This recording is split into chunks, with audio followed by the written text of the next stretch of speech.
Rip'n Rabbit Hole is a community-driven radio. At times the community comments may reveal prejudices and other beliefs that we or our sponsors do not condone. Views or opinions expressed by the community, callers, or guests, are those of the individual speaking and do not represent the views or opinions of this site. Rip'n Common Sense content is intended for mature audiences only. Enjoy. Multiverse broadcasting system initiated.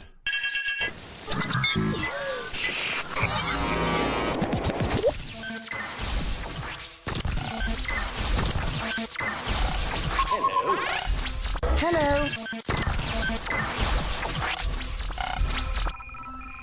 Introducing lasers. Multiverse connection established. Lasers. Hello. Multiverse connection secure. This station is now the ultimate power in the universe. This is My Life DIY, and hi, this is JoJo. Hi, my name is Ash. Hey everybody, it's AJ the Rip'n Rabbit. This is Cynthia Sue Larson. This is your man Meta, aka Propagate This Light. And you're now listening to DarkWolf's Den. The DarkWolf's Den Show on Rip'n Common Sense Radio.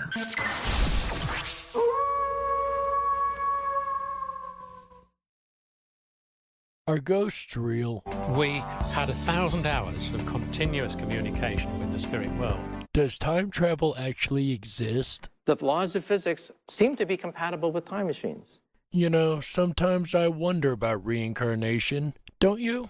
A 4-year-old boy in Adelaide, Australia, has told his parents that he used to be Britain's Princess Diana. What would happen if the world found out that aliens were real? I didn't say disclosure would be easy, but what is the alternative? To establish a space force as the 6th branch of the armed forces. We have so many questions and yet so little time, so to have you here, the pleasure is all mine. Coming to you from a secret mountain cave hidden deep within the Idaho wilderness.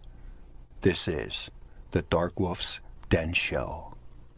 Now, here is your host, Jerry Hicks. That's right, I am Jerry Hicks, also known as the Dark Wolf, and we are broadcasting live across the multiverse from a secret cave, hidden high up in the beautifully snow-covered peaks of the Idaho mountains. That's right. We're ripping through the electromagnetic soup, tearing through the atmosphere, and tunneling away into your radio like a quantum particle. This is the DarkWolf's Den Show for Thursday, July 15th, 2021. So whether you're on the edge of reality, the edge of the galaxy, or the edge of your seat, we're glad you chose us to be right there with you. Tonight, ladies and gentlemen, we are going to be discussing the Scorpion Reef. What has it got to do with the Mayans, or Cahokia, or even ancient Ripon, Wisconsin? All that and more coming up here in just a moment on the DarkWolf's Den Radio Show for Thursday, July 15th, 2021. But first, today in history. That's right, ladies and gentlemen. This is actually a very important today in history. Check this out. On this day in 1799, the Rosetta Stone is found in the Egyptian village of Rosetta. It is found by French Captain Pierre-François Bouchard during Napoleon's Egyptian campaign. It was thanks to the Rosetta Stone that we were able to translate Egyptian and Greek together. And that was found on this day in 1799. And that is today's Today in History. And before I go any further, I owe a sincere apology to one little girl. You see, yesterday was a very special day for one of our listeners.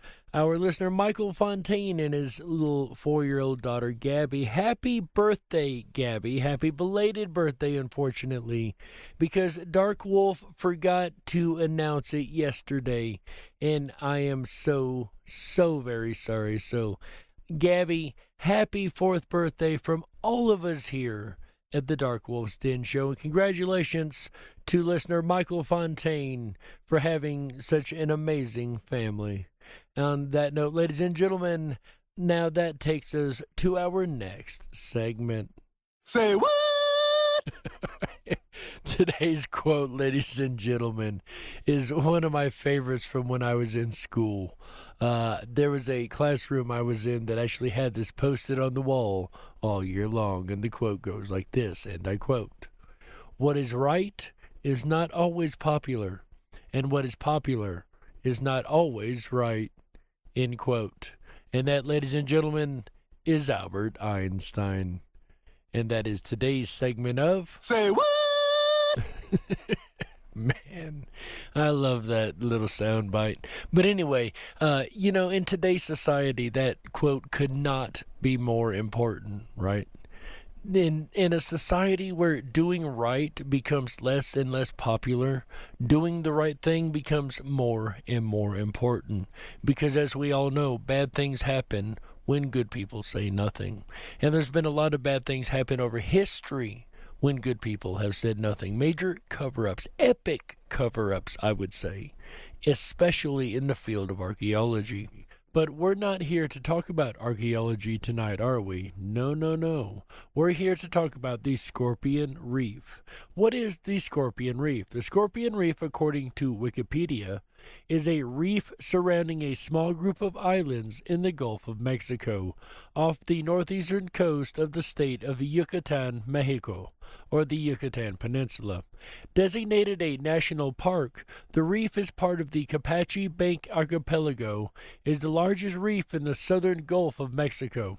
It contains 5 main vegetated islands, and one of which contains a lighthouse, right? So that is the basic definition of the Scorpion Reef. It sits just outside the Yucatan Peninsula. Remember that. That will be important later. But coral reefs are very, very important to this planet, right? They're a very important part of the ocean, and the ocean is very important to life on this world, right? So, with that in mind, let's find out exactly what coral is. What is coral? From a distance, it looks like mossy rock or bone. Up close, it appears to be covered in tiny flowers. But each of those flowers are actually an animal, a coral polyp. A round body topped with a mouth surrounded by a ring of tentacles. I don't know about you guys, but that sounds like a nightmare creature to me, right? Inside, there is a simple gut lined with long threads of tissue that help digest the coral's food. Reef-building corals lay down a skeleton of calcium carbonate, essentially rock. So as they digest their food through time, they lay down these layers and layers and layers of calcium carbonate rock. Corals are colonial, budding off new polyps, each one connected to the one next to it, and genetically identical, forming a living veneer. It almost reminds me of an underwater mycelial-like fungus network, right? Corals are hunters. Their tentacles are lined with millions of stinging cells that kill what they catch. They are super weapons on a micro scale. But in the clear, warm water where corals live, there's not much to catch. So, how do corals find food? The secret to their success is in their relationship with a plant. Living right inside their cells are tiny algae, plant cells known as symbionts. Like all plants, they photosynthesize. Using energy from the sun, they produce sugars, enough food for themselves and for their coral host. It's extraordinary biology, an almost alien relationship where the algae gets a home and the coral gets up to 90% of its food. I will agree that is a very, very strange symbiotic relationship. And for you guys wondering why I'm covering something like this, I promise this is going somewhere, just bear with me. And together, they build the reef.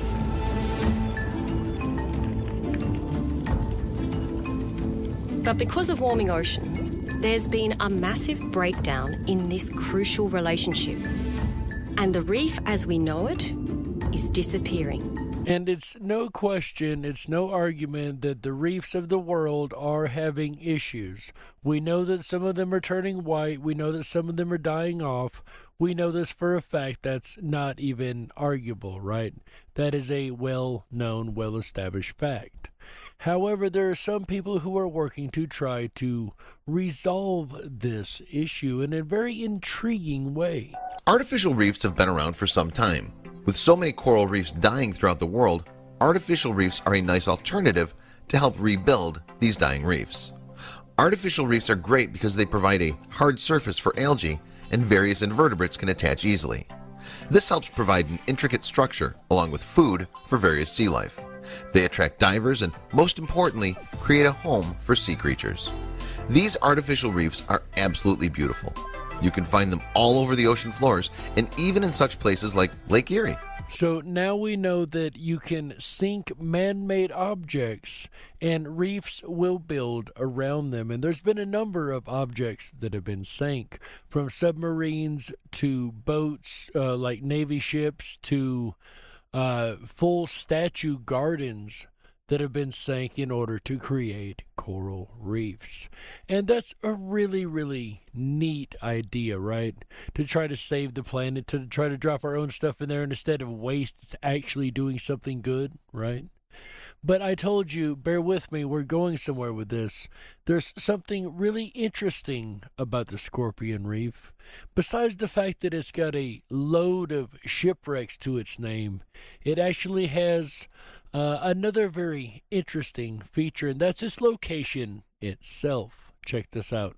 It is coordinated, or the coordinates on the map is 22 degrees north and 89 degrees west. Now, that 89 degrees is very important. It's 89.4 degrees to be exact. And that's a very, very important number, because if you look at a map on, like, say, Google Maps, if you pull that up and keep this show open, if you want to pull the browser window up on your computer, you're going to find something very, very interesting. If you take and draw a line from the Scorpion Reef, you're going to find that it's at about 89 degrees, right? Roughly 88, 89.4 degrees. So the 90-degree meridian is very, very close, within a half a degree of the Scorpion Reef, right? So why is that important? That's actually extremely important. So we've learned that the Scorpion Reef is just outside of Progreso, Yucatan, the Yucatan Peninsula, right? The home of the Mayan culture. This is extremely important, because if you take and draw a line from the Scorpion Reef directly north and stay in the same latitude, that 89.4, 89.5 latitude, you come to another interesting spot in the United States called the Yucatan Landing in Louisiana. Now, wait a minute. It's exactly 666-ish miles to the Yucatan Landing in Louisiana, and it's even closer to the Yucatan Peninsula, right? It's within 100 miles of the Yucatan Peninsula. It's on the exact same latitude. Well, what else do we know is on the 90-degree latitude? Well, we know that the Cahokian culture was on the 90-degree latitude. If we follow this line on north, you're going to be amazed where we end up. If we continue to follow this line up from the Scorpion Reef, and we continue to head north from the Yucatan Landing on up through Mississippi, we find ourselves at the edge of Tennessee, right there, that 90-degree marker. Once again, we're within a half a degree of the 90-degree marker. And as we continue on up, we find ourselves going into Wisconsin. But where at in Wisconsin? Well, wouldn't you know, we land directly in Ripon, Wisconsin. Oh, how interesting is that? That if I draw a direct line north from Scorpion Reef, north, directly north, I end up in Ripon, Wisconsin. I end up directly in this line of the Mississippian culture. Now, isn't that interesting? That I have now connected both the Mayans, the Scorpion Reef, the Yucatan Landing in Louisiana, the Cahokian tribe, and Ripon, Wisconsin. All of these lie on the same meridian, right? Within 2 degrees of the 90-degree meridian. Now, that is pretty close. It's not 100% spot on. I will give you that. I will absolutely give you that. But how interesting that we find ourselves across Cahokia, across ancient Aztlan, across Ripon, Wisconsin. We find ourselves in the same meridian, the same degree of separation. 2 degrees north, 2 degrees east or 2 degrees west. You know, between 92 and 88 degrees latitude, you find some really, really intriguing stuff. As a matter of fact, the Mayans may be connected to ancient Cahokia and ancient Ripon by more than just the Acarenus Reef, right? The Scorpion Reef. It may have a full cultural connection to the Mayan culture all the way up in Wisconsin. That's right. See, in archaeology, there has been a large debate over the years over the actual nature of the people that lived in the Americas at the time prior to Native Americans, and of course prior to Europeans ever being here, but prior to what the European history will tell you about the Native Americans, there's been a lot of evidence uncovered recently to suggest that all of that is absolutely wrong. As a matter of fact, the fact that it's on the same meridian as this Mayan area, and the Yucatan name is used both in the North America and the Yucatan Peninsula, of course, is also a very intriguing fact, right?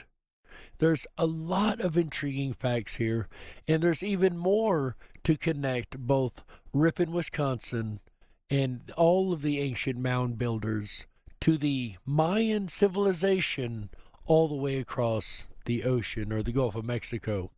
Now, of course, regular archaeologists say that this is absolutely untrue, that there's no evidence that the Mayans could be connected in any way to the North American civilizations. However, there is actually a lot of evidence that these scientists and archaeologists have chosen once again to ignore.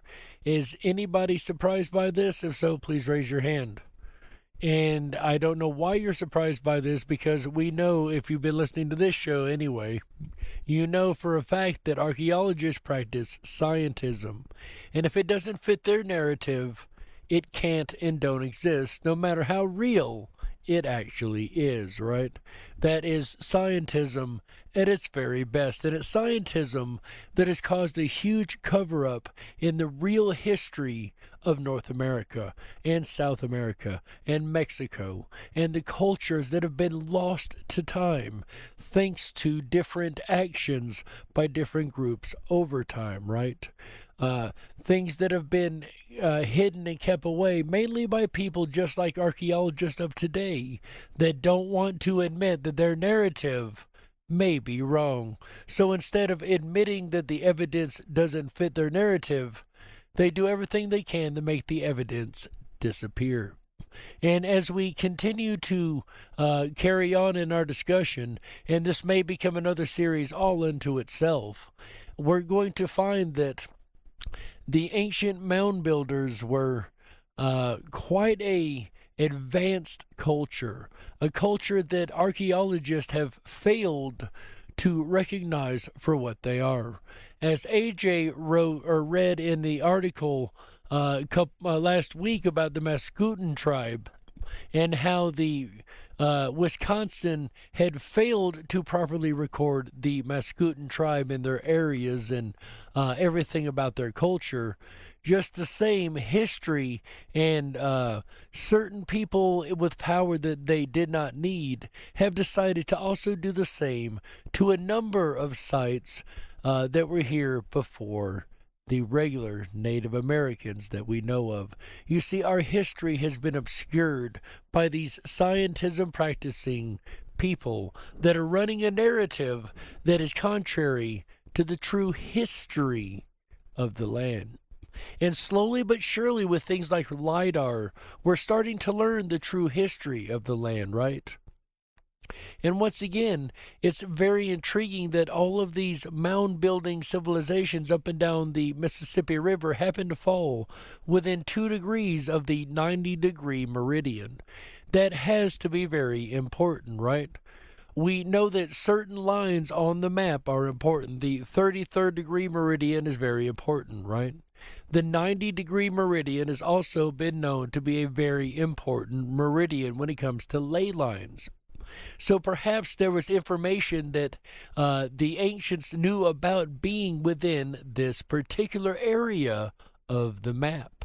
Maybe there's a reason they stayed in this area, and there's been a lot of cultures that have been found around this area, like the Hopewell Indians and the Adena and the Serpent Mound and the mound building cultures of the Mississippi River Valley, right? There's so many mound building cultures that have a lot of things in common. And once again, we're going to get deeper into those commonalities once we get into the second half of the show, which is coming up here in just a couple minutes. But what do you guys think so far? We have been able to connect the Scorpion Reef, which seems on its own absolutely innocuous in just another coral reef, but its location is absolutely vital to the investigation on which we were about to undertake, because we're about to investigate the idea that the Mayan civilization were not only trading with and connected to the civilizations that were on the Mississippi River at the time, and the Mississippian and Hopewell and Adena and Serpent Mound Indian cultures, right? I believe the Serpent Mound is the Hopewell, by the way. I do believe that is. And remember, these were named just by the people that found them, right? It's not like they were named after an actual Indian tribe, the Hopewell Indians or something. You would think they were, but they were found because it was found on that person's land. So they named it the Hopewell tribe, right? The Hopewell Nation, because it was found on some guy's land whose name was Hopewell, I do believe. But anyway, moving along, it goes to show once again how they try to obscure the real history of things. And archaeologists have their dating all wrong. as we've learned with from AJ the Riff and Rabbit about the Stegosaurus bones that have been found to have been interacted with by humans.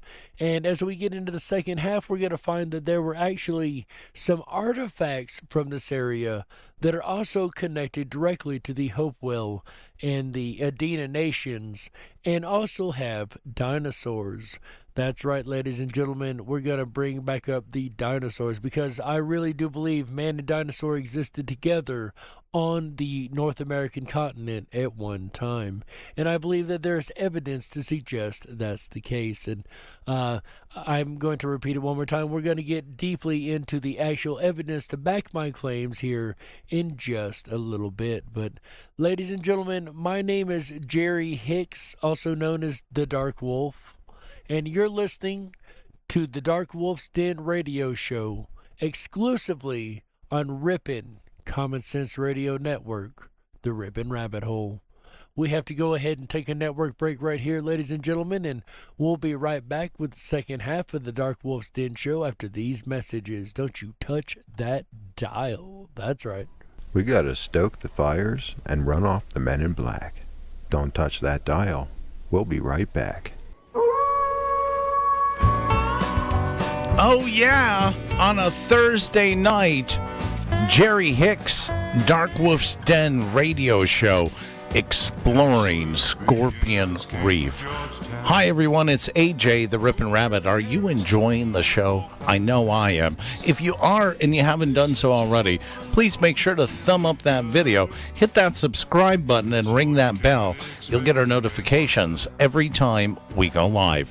We're here every Wednesday, Thursday, Friday, Saturday, and Sunday nights, bringing you the very best of common sense radio, the Rippin' Rabbit Hole. I'll return again tomorrow night, Friday, July 16th. Can you believe it? I don't know where time goes. I really don't. All of a sudden, it just evaporates like water. It'll be gone before you know it. Tomorrow night, Friday, July 16th. Join me at 7 p.m. Pacific. Trade ya? We're going to dive deep down and explore the fascinating rabbit hole of barter and trade. Is there an art to trading stuff? More important, is there an art to trading your stuff? And tomorrow night is kind of going to be like show and tell. So bring something with you to the broadcast tomorrow night that you would be willing to trade for something. We don't know yet exactly what we're going to trade it for, but we're going to find out tomorrow night, Friday, July 16th, 2021.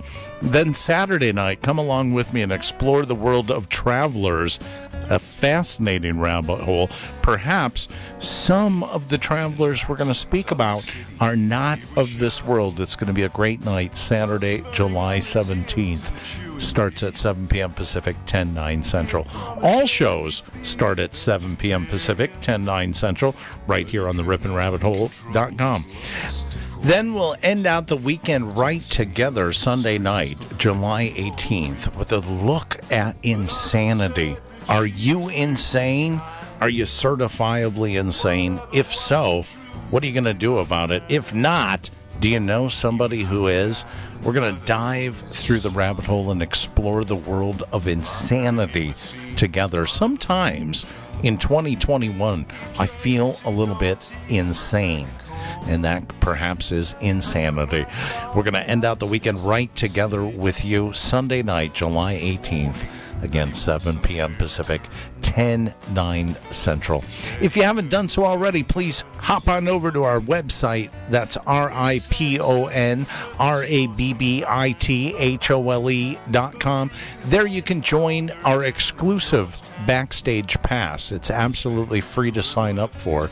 It's going to give you unfiltered access down the rabbit hole to where the conversation continues after the show. Jerry Hicks and the DarkWolf's Den has a group over there, as well as a lot of others. We'll return now to Jerry and the DarkWolf's Den Radio Show for Thursday, July 15th, 2021. You're listening to the Rippin' Common Sense Radio Network. Re-establishing multiverse connection.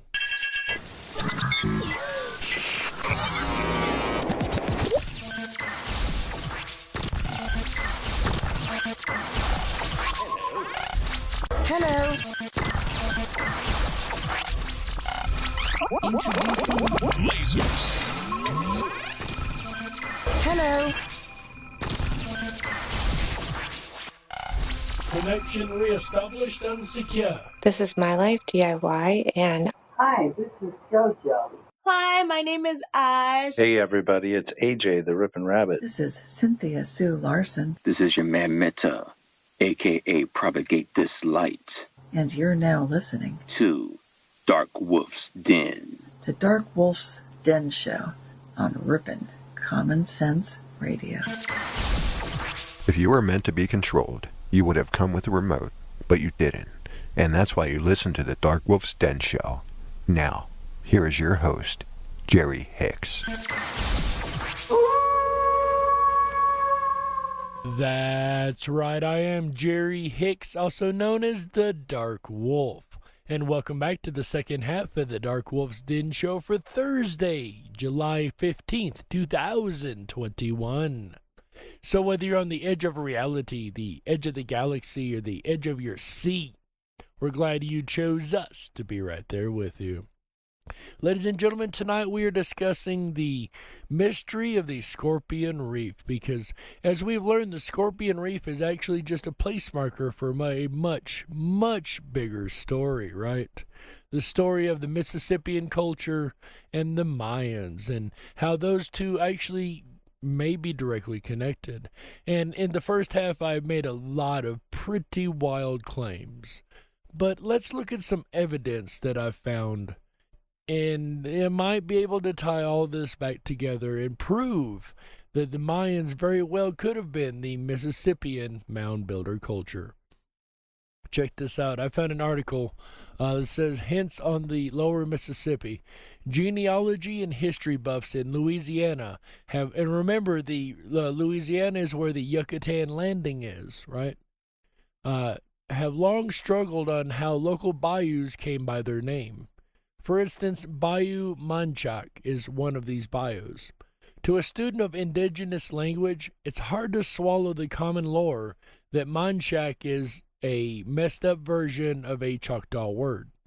To anyone who knows the language, that just isn't true. However, to anyone who's living in and writing about Yucatan, there's another quite obvious possibility. Consider this. The word bayou, B-A-Y-O-U, is spoken several different ways in Louisiana, depending on location. The two most common pronunciations are bayou, like B-I-Y-A-H, and bayou, B-I-U. Now say Valladolid. Vala can be pronounced with a B. In Spanish, as you know, it now becomes Baya, right? So what about Manchac? How about Man, the eastern face, and Chac of the Mayan rain god Chac? Bayou Manchac connects the Mississippi River with the Amite River, which just happens to lie to the east of the Mississippi. Proof? Not exactly. But it makes far more sense than attempting to disfigure the Choctaw language to wring out the word Manchac. With this little bit of tidbit in mind, let us continue. The Cthulhu Parish, Louisiana. Although Harrisburg is the parish seat, there aren't many businesses there. There's a feed store, a bank, a gas station, but the people who live there have to go to the next town for groceries or anything else. The next town is Jonesville, the location of the Troy Earthworks, where the stamp of Yucatan can easily be seen by anyone who's ever lived there.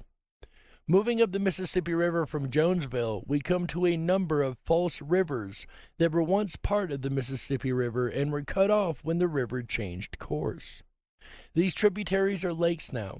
One is called Yucatan Lake, and there's a little unincorporated town there called Yucatan Landing, which we spoke of in the first half.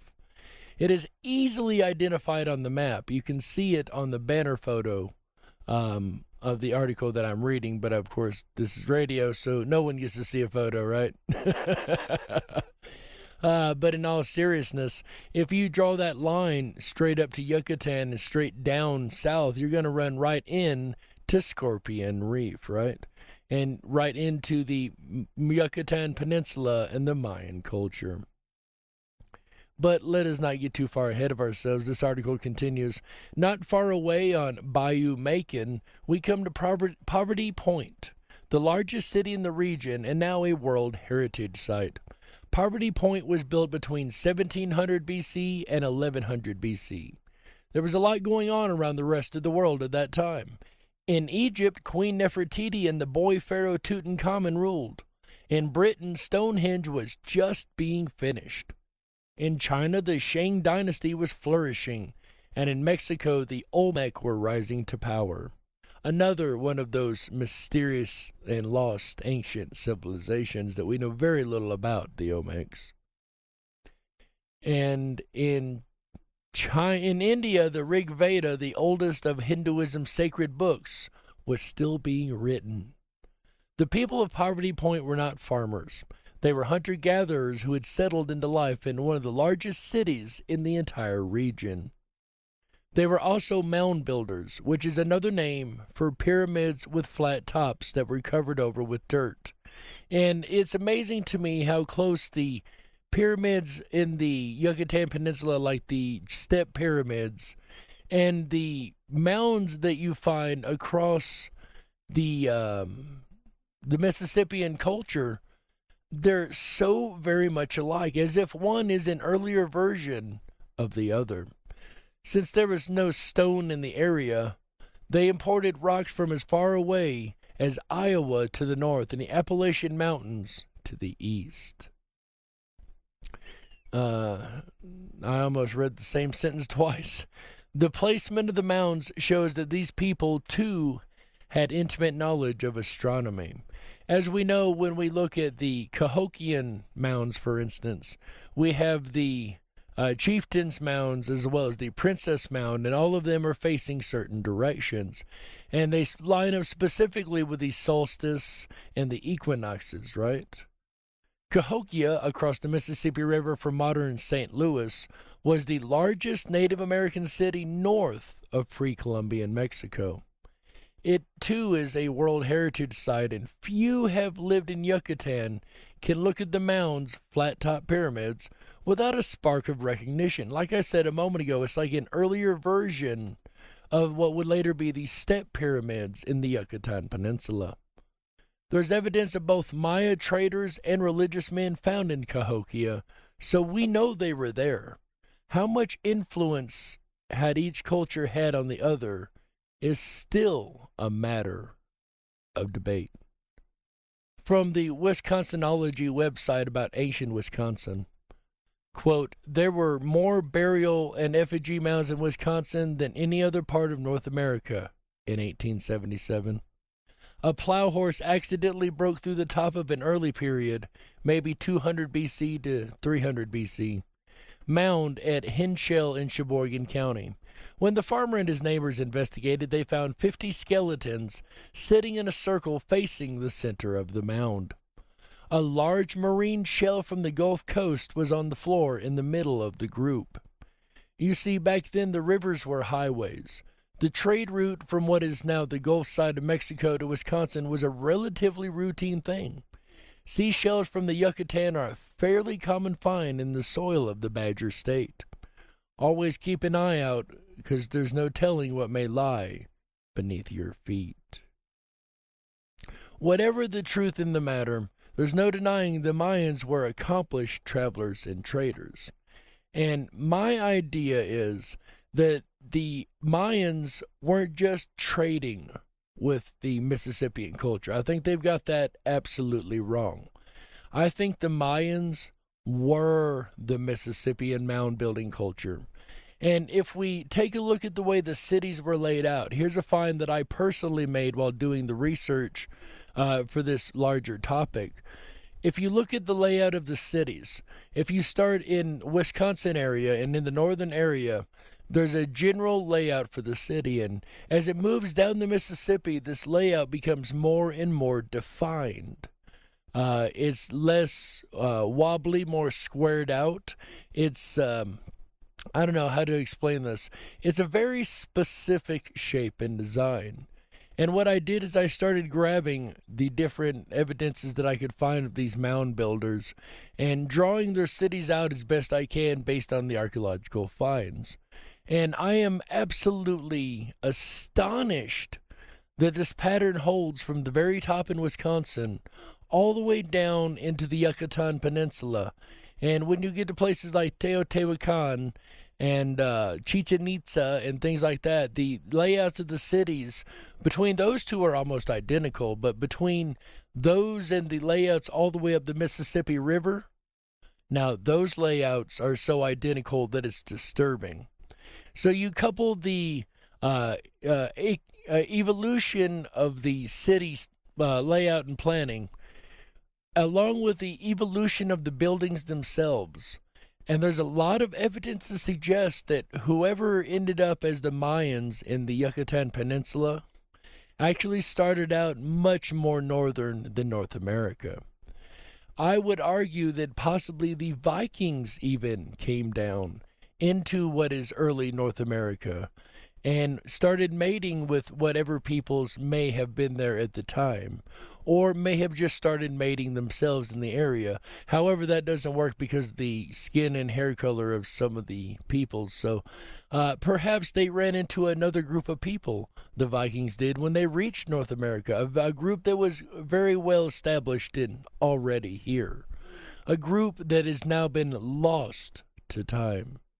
Perhaps the same group that is the Adena and the Hopewell Indian culture and the Mississippian cultures, all up and down the Mississippi River. I would argue that there are all one and the same. And I would also argue that our evidence lies within the place marker of Scorpion Reef. Because as we know, reefs deposit a calcium carbonate deposit underneath them as they grow, being the oldest reef in North America in the Gulf of Mexico, the largest also in the Gulf of Mexico. Could it be argued that the ships that the peoples used to get from the Mississippian culture down to the Mayans, perhaps they scrapped the ships when they got there, and that is what's up underneath the Scorpion Reef? Perhaps that's what has made the Scorpion Reef as big and as old as it is. Or perhaps they used it for a defensive area, right? That would be a great defensive area. I don't know. What do you guys think? Do you think that perhaps the Hopewell, the Adena, the entire Mississippian culture could have been the Mayan culture itself today? Do you think there's an interesting reason why the Yucatan landing is in the United States and it is exactly due north of the Yucatan Peninsula?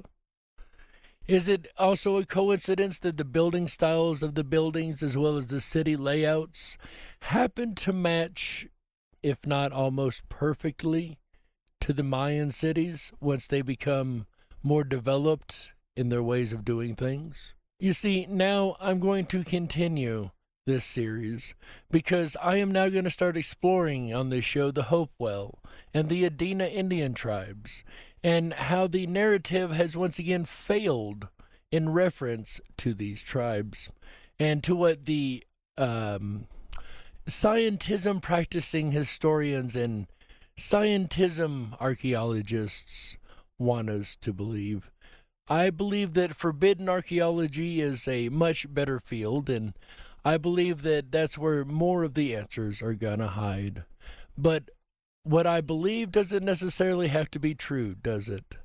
So what we're gonna do is over the next couple weeks on Thursdays, we're gonna be just digging in very, very deeply into all of these mound building cultures and see if we can't find the connections that are obvious but are not blatantly shown to us, if that makes any sense.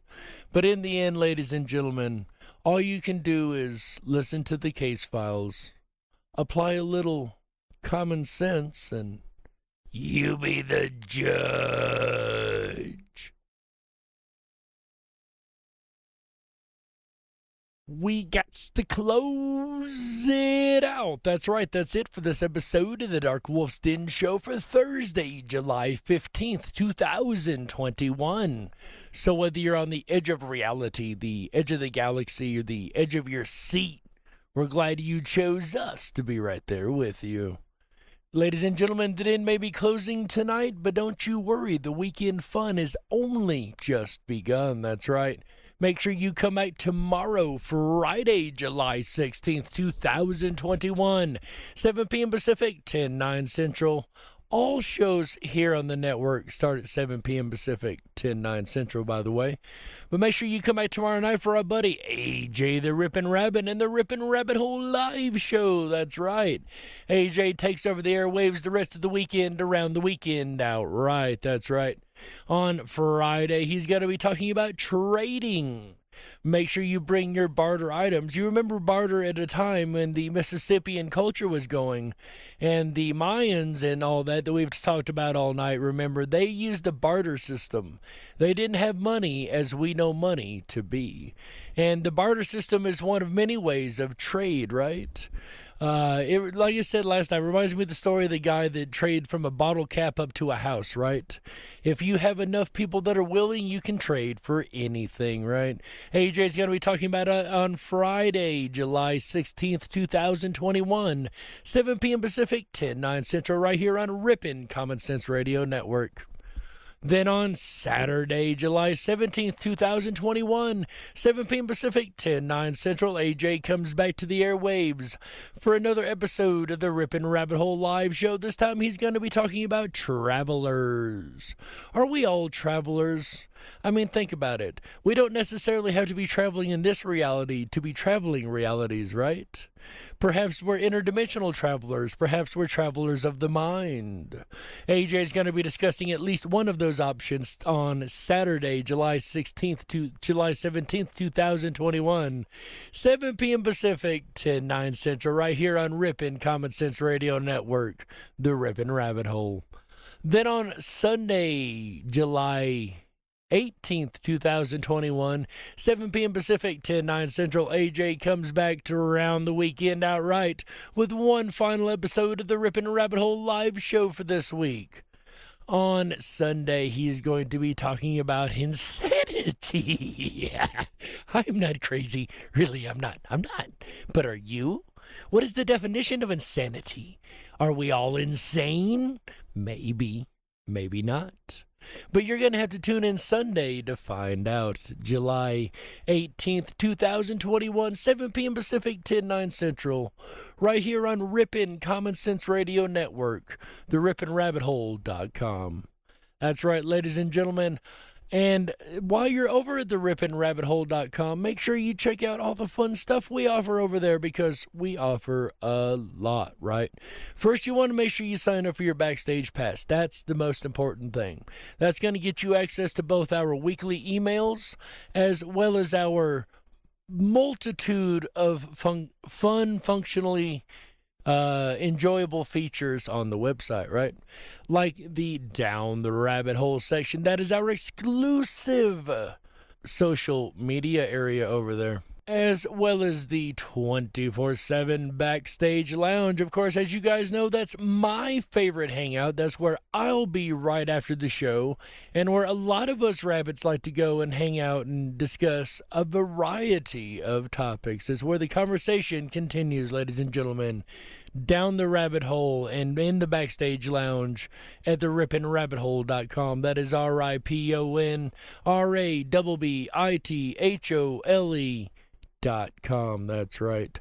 Also, while you're there, make sure you check out all the different groups we've got over there. Shout out to Rad Brad. Drop me a line over there on one of my Darkwolf's Den Radio shows on demand over there on the rippinrabbithole.com. That's right, ladies and gentlemen. If you've missed any episode over the last 2 seasons of the Darkwolf's Den show, every single episode I do believe is available on demand. That's right. So make sure you go and check out our past catalog as well as our upcoming work. Make sure you've hit that subscribe button, hit that like button, and ring that bell over there on the YouTube, both on the DarkWolf's Den Show YouTube channel as well as on the Rippin' Rabbit Hole YouTube channel. That's right, ladies and gentlemen. That helps us out more than you could ever know, as well as sharing this out to all of your friends and everybody you know on social media. But while you're at it, call your local radio station and tell them you want to hear Rippin' Common Sense Radio on your radio. That's right. Across the country, we would love to get into other markets, so if you enjoy what you've heard here, we are a legit radio station. Just tell your local radio that you want to hear Rippin' Common Sense Radio on your device. That's right. Ladies and gentlemen, it is so much fun to come and hang out with you guys every week. I can't tell you how much I absolutely adore and enjoy you guys. So with that said, ladies and gentlemen, on behalf of AJ the Rippin' Rabbit, Michael Musco, Chick Mandela Effect, Walt House, our incredible mod teams, as well as everyone involved in Rippin' Common Sense Radio, and of course Tom Bayless, Red Shed Studios, for this amazing music we're listening to right now. On behalf of all these folks, my name is Jerry Hicks, also known as the Dark Wolf. And remember, until next time, stay awake, but dare to dream. Good night, everybody. How? Yeah. That's right.